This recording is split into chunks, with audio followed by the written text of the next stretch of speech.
আসসালামু আলাইকুম। আমার চ্যানেলে আপনাদের সকলকে স্বাগতম। জামায়াত আমির ডাক্তার শফিকুর রহমান বলছেন তাদের নাকি দলের নিবন্ধন না দিলে তারা ঢাকা শহর অচল করে দিবে। আমরাও দেখতে চাই জামাতের শক্তিমত্তা, তারা ঢাকা শহর কিভাবে অচল করে দেয়। এটা একটা প্ল্যান তাদের। কেন জানেন? সরকার এখন তাদের মানুষ বসে আছে, বৈষম্যবিরোধী ছাত্র আন্দোলনে যারা আছে সকলেই তাদের মানুষ, তাদের নিবন্ধন কেন এখনও ফিরিয়ে দিচ্ছে না?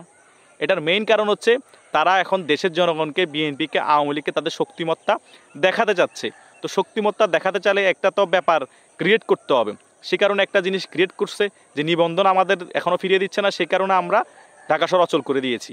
তারা তাদের শক্তিমত্তা দেখাতে চাচ্ছে, মানুষকে বোঝাতে যাচ্ছে জামাতের জনপ্রিয়তা এখন কতটুকু বেড়ে গিয়েছে। সারা বাংলাদেশের সকল জামাত ইসলামী সক্রিয় কর্মী তারা ঢাকায় গিয়ে পৌঁছাবে এবং ঢাকার যারা সক্রিয় কর্মী আছে তারা সহ জামাত ইসলাম তাদের শক্তিমত্তা সারা বাংলাদেশের মানুষকে দেখাতে চাচ্ছে।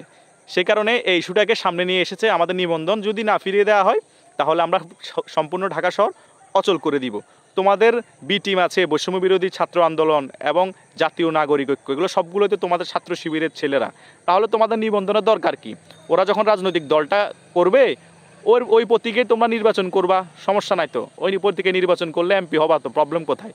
আর তোমাদের প্রতীকের তো কোনো প্রয়োজন নাই। কোনো প্রয়োজন আছে এখন একটা ইস্যু ক্রিয়েট করা, ওরা পাওয়ার রাজনীতি দেখানোর জন্য যে আমাদের জনবলও আছে, আমাদের কতটুকু অবস্থান যে আমরা ঢাকা শহর অচল করে দিতে পারি। এটা হচ্ছে মেইন থিম এদের এজেন্ডা।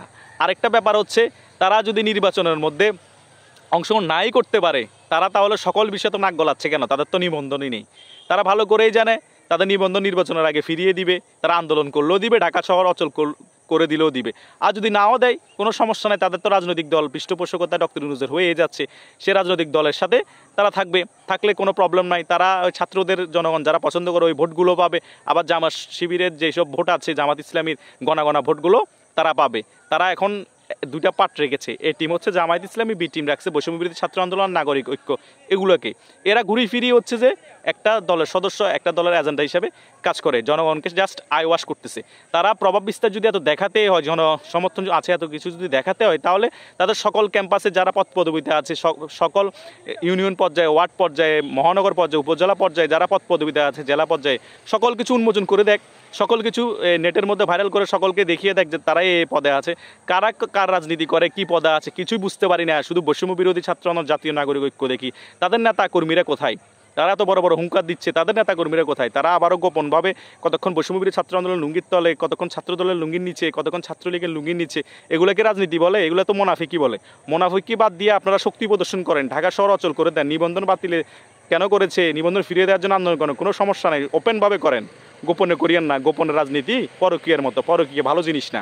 কথা কি বলছি বুঝতে পারছেন? আপনারা ইসলামিক দল, আপনারা পরকীয়া রাজনীতি কেন করবেন? গোপনের রাজনীতি কেন করবেন? আপনারা তো কাউকে ভয় পান না, তাহলে ওপেন রাজনীতি করেন। আমরা তো চাই আপনারা ওপেন রাজনীতি করেন, জনগণ আপনাদের পাশে থাকুক, আপনারা জনপ্রিয়তা অর্জন করেন, সরকার গঠন করেন, আমরাও চাই। কিন্তু ওপেনের রাজনীতি করতে হবে। গোপনের রাজনীতি করলে জনগণ আপনাদের পাশে থাকবে না, আপনাদেরকে মুনাফিক দল হিসেবে চিনবে। তাই আমরা চাই আপনারা ওপেনের রাজনীতি করেন এবং আপনাদের নিবন্ধনও ফিরিয়ে দেখ, আপনার ঢাকা শহর যাতে অচল করতে না হয়। ধন্যবাদ সকলকে।